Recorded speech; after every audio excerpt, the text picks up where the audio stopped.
Chapter 5. A family. Lin Nuannuan originally wanted to buy a pair of shoes, but beasts did not like to wear shoes, so no one sold such things. Helpless, Lin Nuannuan could only think about making a pair of shoes herself. Making shoes required a needle and thread. Thankfully, there was someone selling them. Lin Nuannuan looked at the needles and hesitated. She was penniless, and the only way to buy anything was to have Bai Di pay for it. However, he had already bought her 2 dresses. She was embarrassed to ask him to pay for more things. He looked at her for a moment, then pulled out a crystal coin and bought the entire set of needles. After getting the needles and thread, he said to Lin Nuannuan, "Tell me what you want to buy. I have crystal coins." Lin Nuannuan blushed. "Thank you. Take it as though I'm borrowing those crystals from you. I'll make money to pay you back in the future." But he said, "You're my female. We're family. Everything I have belongs to you. I'll give you anything you want." The word family was like a big hand that gently held Lin Nuannuan's heart. The warmth made her want to cry. She had once yearned for a family of her own. However, the early death of her parents forced her to bury this desire in her heart. But now, this beast in front of her had awakened her desire with a single sentence. She really wanted a home. He saw the little female's eyes turn red and was immediately flustered. "Don't cry. Are you feeling unwell? Or did I do something wrong?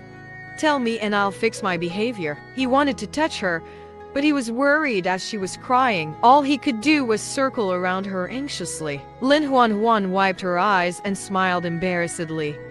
"I'm just happy." Happy? He wondered why she would cry when she was happy. Lin Nuannuan held his fingers. "I'm really happy because I have a family now." After visiting the market, the sun was about to set. Lang Zhu sent someone to get Bai Di and his female, but Bai Di refused. He knew what Lang Zhu was up to. There were many wolves in the tribe, but there were only about a dozen females while there were over 300 males. Having more males than females was common in this world. In order to reproduce, each female was surrounded by many male mates. The females of the wolf tribe were no exception, but even so, many young males still failed to find a female to be their mate. To the wolves, every female was extremely precious. Lang Zhu wanted Lin Nuannuan to stay so she could choose a few young males from the wolf tribe to be her mates. Bai Di was furious at the thought of other males sharing Lin Nuannuan with him. Lin Nuannuan was his mate alone.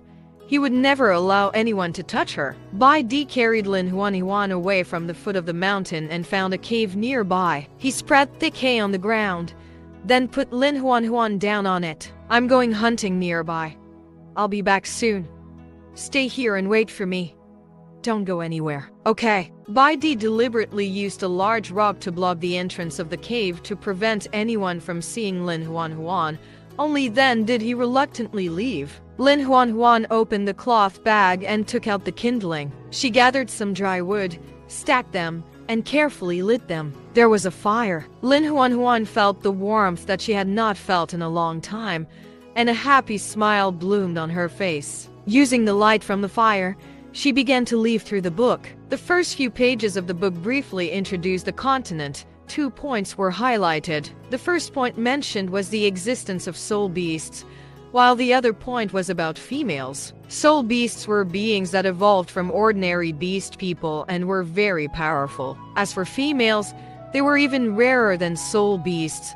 They were responsible for reproducing. They were so rare that each female would have many male mates in order to reproduce better. When she read this, Lin Nuannuan became really embarrassed. She did not expect this world to advocate polygamy. She read on and got to the part about the fragrant and crunchy fruits. The leaves and fruits of woody plants could be used as medicine.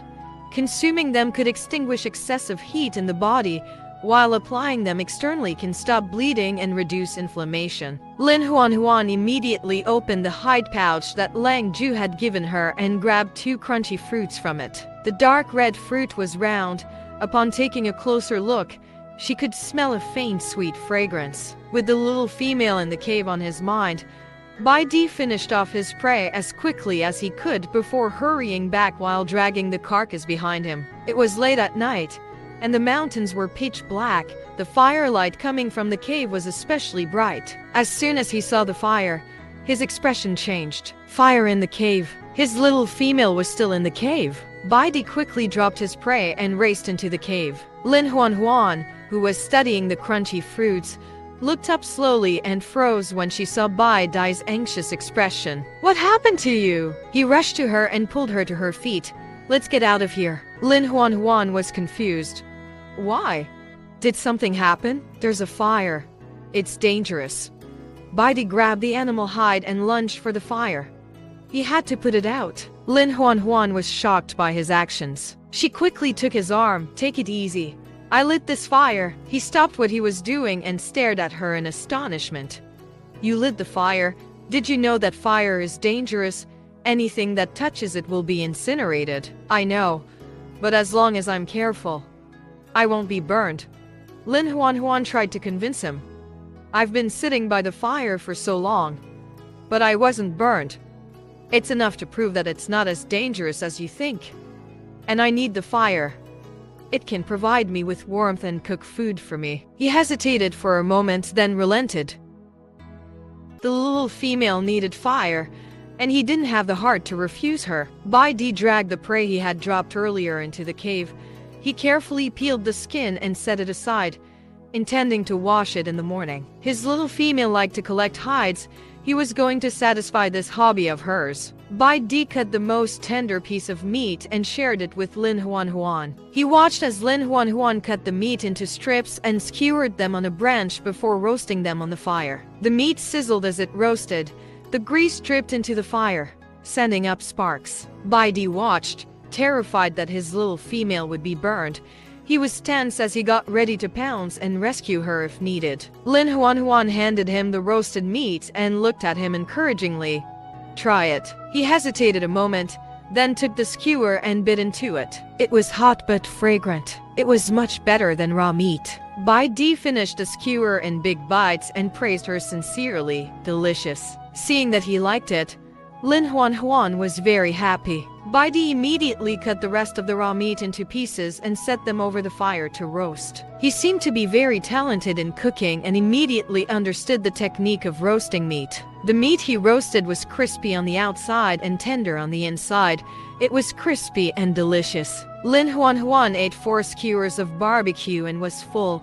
The rest of the barbecue went into Bai Di's stomach. The deliciousness of the roasted meat finally made him less afraid of fire. The well-fed Bai Di turned into a white tiger and sprawled beside the fire.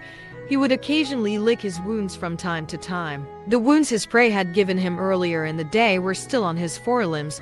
They had stopped bleeding, but they still hurt. Lin Nuannuan moved over. "Let me bandage your wounds." She took out a crunchy fruit, chewed it, and carefully applied the paste to Bai Di's wounds.